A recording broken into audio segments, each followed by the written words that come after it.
Hello. Lots of really interesting little things to show you. A little note on supply. Very, very good quality this week.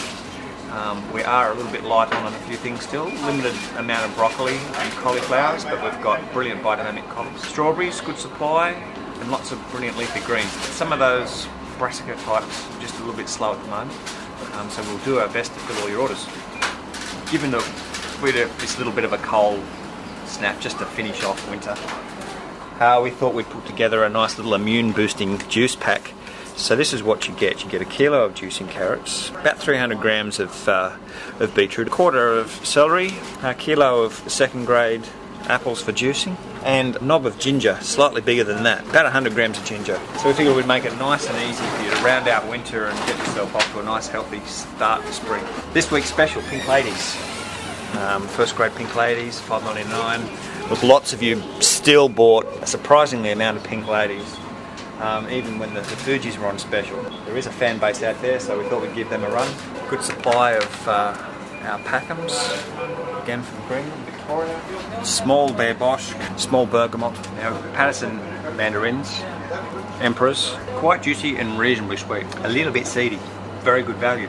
Imperials from Queensland.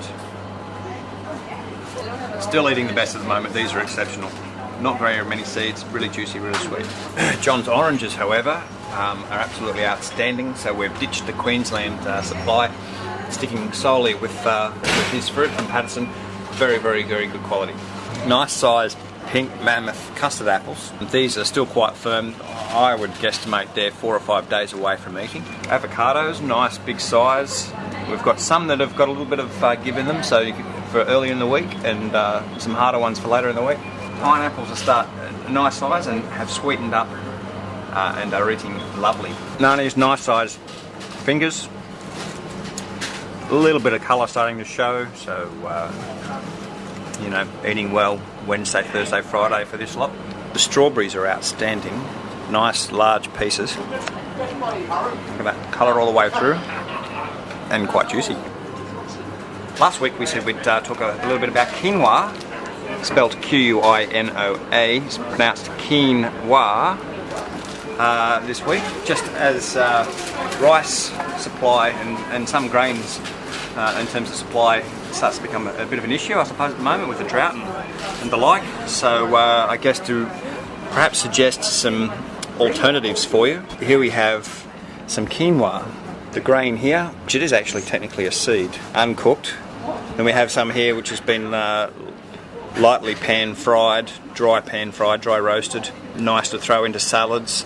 And then we've got some there which has been boiled, which you can use similarly as you would rice or couscous, those sorts of things. Quinoa is native to the Andes in South America. It was the staple diet of the Incas. Now, don't let the fact that they didn't really make it as a race put you off eating this grain. They call it the mother grain, so it was really one of their staple grains, one of 3. Now quinoa is particularly rich in protein. On average you're looking at around about 16% protein with quinoa. Sometimes with some varieties, depending on the season, you're looking at up over 20%, so it's quite high. And it's also known as the perfect protein because it has essentially all 9 amino acids present in each grain. Louise has some very good suggestions for you if you're a vegetarian. I was talking earlier about the high protein level of quinoa, whereas you compare it with rice, 7.5% protein as opposed to on average around 16% protein with the quinoa. Because it's high protein, I think that it's good to substitute. I was using it, we did a stir fry type thing with veggies and things, and we toasted it and sprinkled it on like you would sesame seeds. Instead of just using it as like a filler, like rice might be, that is also perhaps a substitute for your meat, if you like, your protein source within the meal. Yeah, like if you were making a stew or something, then you could use it like, or a soup, like you use barley grain. I think you could also use it if you make rice patties and things that you would use for like a veggie burger, then it would be an excellent thing to put into a veggie burger patty mixture because of the high protein content, so that you would be have it in a bun, it wouldn't just be carbohydrate. It would be much more nutritional and balanced meal. And the other thing that I think it's good for is sprouting. Have it on your like salad. Some nice green leafies. Yeah, and it would be a good protein. Me being the carnivore that I am, tend to go for the protein on protein. So usually I use it within soups. Well, we made ham hock soup yesterday, and so we sprinkled quite a bit of quinoa into the mix. Just adds a nice little flavour and a nice little bit of texture. It's nice and crunchy. And a nice visual. We've got a great special on silver beet this week. They're lovely, crisp, fresh, nice clean bunches.